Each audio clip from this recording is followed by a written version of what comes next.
CIR versus De La Salle University Incorporated, GR number 196596, November 9, 2016. Facts of the case. This case involves consolidated petitions. BIR issued to DLSU Letter of Authority number 2794 authorizing its revenue officers to examine the latter's books of accounts and other accounting records for all internal revenue taxes for the period fiscal year ending 2003 and unverified prior years. A preliminary assessment notice was issued to DLSU. Subsequently, the BIR, through a formal letter of demand, assessed DLSU the following deficiency taxes. Number 1, income tax on rental earnings from restaurants or canteens and bookstores operating within the campus. Number 2, value-added tax or VAT on business income. And number 3, documentary stamp tax or DST on loans and lease contracts. The BIR demanded the payment of 17 million pesos or 17,303,001 pesos and 12 centavos, inclusive of surcharge, interest, and penalty for taxable years 2001, 2002, and 2003. DLSU protested the assessment.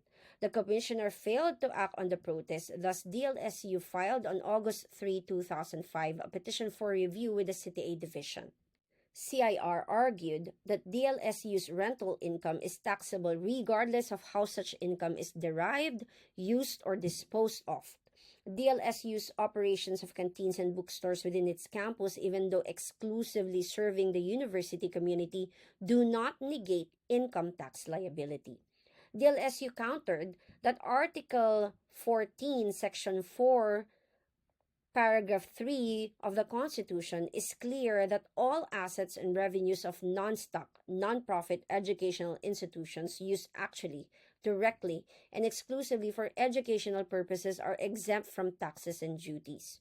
The CTA division partially granted DLSU's petition canceling the DST assessment but ordering DLSU to pay deficiency income tax, VAT, and DST totaling to 18,421,363 pesos and 53 centavos. The commissioner and DLSU both filed petitions with the CTA and Bank. The CTA and Bank dismissed the commissioner's petition for review and sustained the findings of the CTA division. The CTA and Bank was satisfied with DLSU's supporting evidence confirming that part of its rental income had indeed been used to pay the loan it obtained to build the University Physical Education Sports Complex. The revenues and assets of non-stock non-profit educational institutions proved to have been used actually directly and exclusively for educational purposes are exempt from taxes and duties, hence the current petition. Issue here is, are DLSU's income and revenues proved to have been used actually directly and exclusively for educational purposes exempt from duties and taxes? The court ruled that yes. The Supreme Court denied the CIR petition and affirmed the CTA and Bank decision except for the total amount of deficiency tax liabilities of the De La Salle University, which had been reduced. The Supreme Court ruled that the tax exemption granted by the Constitution to non-stock non-profit educational institutions is conditioned only on the actual, direct, and exclusive use of their assets, revenues, and income for educational purposes.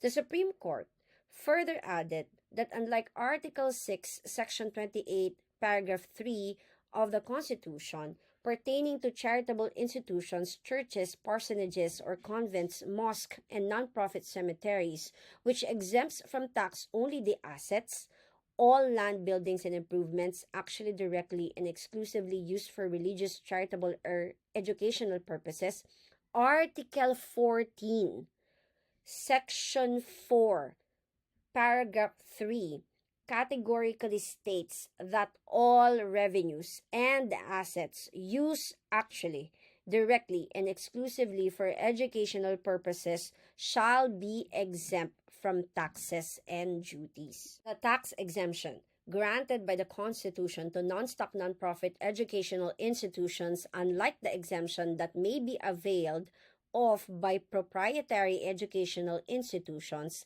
is not subject to limitations imposed by law. Section 27B, on the other hand, states that proprietary educational institutions which are non-profit shall pay a tax of 10% on their taxable income, provided that if the gross income from unrelated trade, business, or other activity exceeds 50% of the total gross income derived by such educational institution, the regular corporate income tax of 30% shall be imposed on the entire taxable income. By the tax code's clear terms, a proprietary educational institution is entitled only to the reduced rate of 10% corporate income tax. The reduced rate is applicable only if, number one, the proprietary educational institution is nonprofit, and number two, its gross income from unrelated trade, business, or activity does not exceed 50% of its total gross income.